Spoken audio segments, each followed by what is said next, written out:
Halo semuanya, bagaimana kabar kalian hari ini? Kegiatan kali ini kita akan mempelajari salah satu teks sastra. Kalian penasaran teks sastra apakah itu? Untuk mengetahui teks sastra apa yang akan dibahas, teman-teman dipersilahkan membuka gawainya dan menyimak video tersebut. Setelah menyimak video tersebut, menurut teman-teman, video tersebut termasuk dalam teks sastra apa?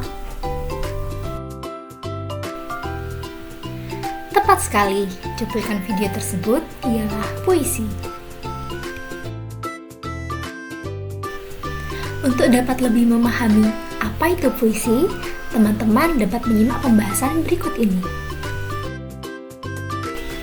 Pokok pembahasan yang akan kita bahas ini ada pengertian puisi, unsur pembangun puisi, struktur puisi, dan juga bentuk penyampaian puisi. Pengertian puisi. Menurut Kamus Besar Bahasa Indonesia, puisi adalah ragam sastra yang bahasanya terikat oleh irama, matra, rima, serta penyusunan lirik dan juga bait. Jadi, dapat disimpulkan, puisi adalah ungkapan pikiran dan perasaan penyair yang dituangkan dengan menggunakan bahasa yang indah serta mengandung makna yang mendalam. Terdapat dua unsur pembangun puisi. Yang pertama, unsur fisik puisi dan juga unsur batin puisi. Unsur fisik puisi yang pertama ialah diksi. Diksi adalah pemilihan kata yang dapat menimbulkan imajinasi estetis. Penyair dalam membuat puisi harus selalu mempertimbangkan diksi agar memberikan kekuatan dan daya magis. Kedua, imaji. Pengimajian adalah susunan kata yang dapat menimbulkan khayalan dan juga imaji. Imaji yang terdapat pada puisi dapat menimbulkan khayalan pada pembaca sehingga pembaca seolah merasa, melihat, dan mendengar sesuatu yang diungkapkan oleh penyair. 3.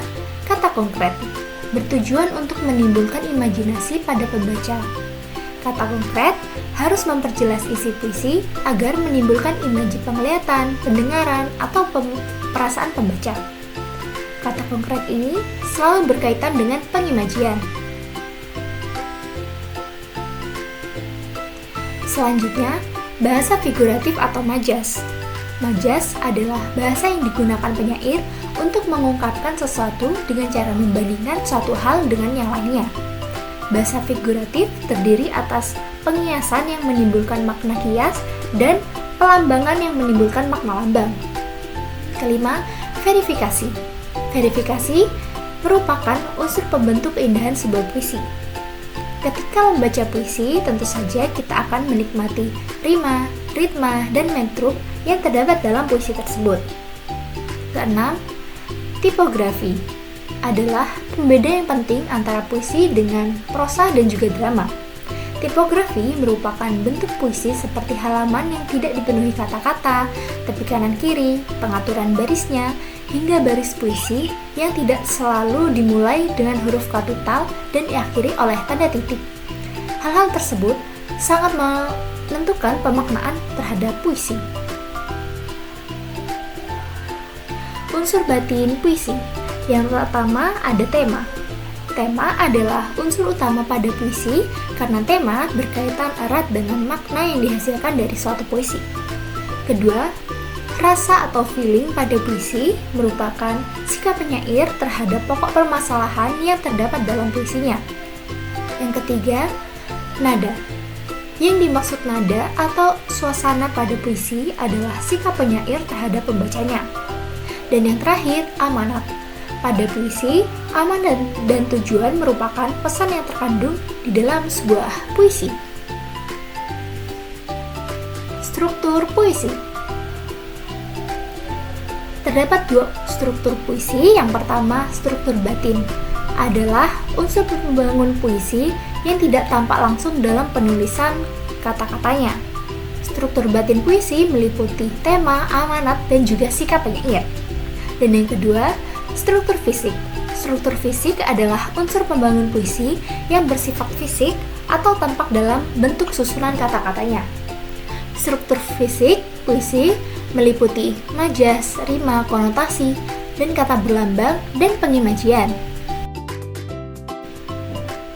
Bentuk penyampaian puisi. Yang pertama, membacakan puisi. Teknik membacakan puisi dilakukan dengan cara menyampaikannya dengan bahasa lisan atau ucapan. Saat membaca puisi menggunakan teknik ini, kalian bisa membaca teks puisi ke depan panggung. Yang kedua, deklamasi puisi. Deklamasi puisi adalah teknik menyampaikan puisi secara lisan, tetapi penyampaiannya dilakukan dengan penghayatan yang lebih dalam dan luapan kejiwaan. Terkadang, pembacanya juga bisa menggunakan gerakan tangan maupun kaki. Saat melakukan deklamasi puisi, kalian harus menghafalkan puisi dan tidak bisa membuat puisinya langsung di atas panggung. Yang terakhir, pertunjukan puisi. Bentuk penyampaian puisi melalui pertunjukan dibagi menjadi dua jenis, yaitu musikalisasi puisi dan dramatisasi puisi. Saat melakukan musikalisasi puisi, kalian harus mengubah teks puisi menjadi sebuah lagu. Pastikan penyampaian puisi dan irama lagu harus selaras agar lebih hikmat untuk disimak. Sementara itu, dramatisasi puisi dilakukan dengan memperagakan atau memerankan tokoh sesuai dengan peristiwa yang ada di dalam puisi. Dramatisasi puisi bisa dilakukan secara individu maupun kelompok sesuai dengan kebutuhan. Berdasarkan penyampaian materi mengenai puisi tadi, apakah kalian dapat memahaminya dengan baik?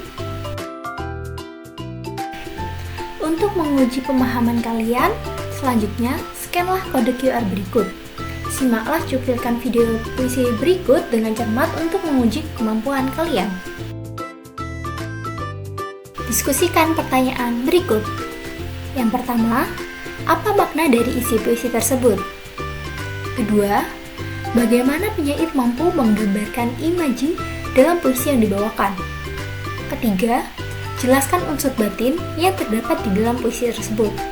Dan yang keempat, berdasarkan bentuk penyampaiannya, jelaskan dengan cara apakah penyair menampilkan puisi tersebut. Berdasarkan pertanyaan tersebut, bentuklah 4 kelompok. Diskusikanlah dengan kelompok masing-masing mengenai pertanyaan tersebut. Kemudian, setiap kelompok maju dan sampaikanlah hasil diskusi di depan kelas dengan menjawab salah satu pertanyaan tersebut yang diambil secara acak. Kemudian akan ditanggapi oleh kelompok lain. Terima kasih atas antusias teman-teman dalam kegiatan kali ini. Semoga dapat membantu teman-teman di kegiatan selanjutnya. Wassalamualaikum warahmatullahi wabarakatuh.